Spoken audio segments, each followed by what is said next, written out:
Good morning বন্ধুরা, সবাই কেমন আছেন? আজকে সকাল সকাল না বাড়ির কাজে লেগেছি, মানে বাড়ির কাজ বলতে জানলা পরিষ্কার করতে। জানলাটা না লাগে না ঠিকঠাক, খুব বাজে রকমভাবে লাগছিল আর আটকাচ্ছিল খুব।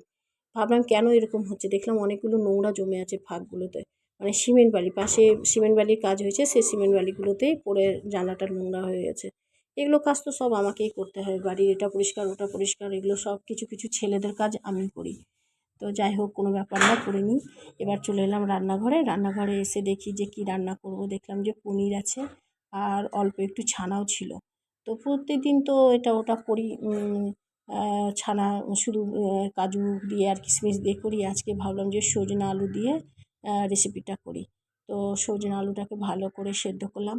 সেদ্ধ করে আমি তো এমনিতেও আলু সেদ্ধ করে ফেলে দিই। সজনা সেদ্ধ করার খুব প্রয়োজন মনে হয় না, কিন্তু আলুটা আমি সেদ্ধ করে ফেলে দিই। দিয়ে তারপরে এখন তো প্রত্যেক দিন এখন আমার লাগবে বড় ছেলের এই কুলের আচারটা।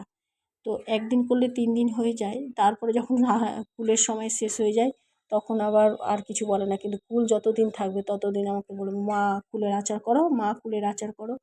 তারপর ছোটো ছেলে বলছে, মা ছাতু ভরা রুটি করো, দুপুরবেলা ছাতু ভরা রুটি খাবো। আবার আমি কি করলাম, ছাতুটাকে বেশ জোয়ান দিয়ে আর লেবু দিয়ে আর একটু বিট লবণ দিয়ে ভালো করে মাখলাম। মেখে নিয়ে আটা মাখলাম। আটাটার মধ্যে দিয়েছি কিছুটা ময়দা আর কিছুটা আটা দিয়ে, তারপরে বেস্ট করে একটু ময়ান দিয়েছিলাম তেল দিয়ে তারপরে ছাতুটাকে ভরে পরোটা করলাম। এত অপূর্ব হয়েছিল। বলল যে, মা আমাকে প্রত্যেক দিন তুমি এইভাবেই করে দিবে ছাতু ভরে রুটি। আর প্রত্যেকটা ফুলেছে।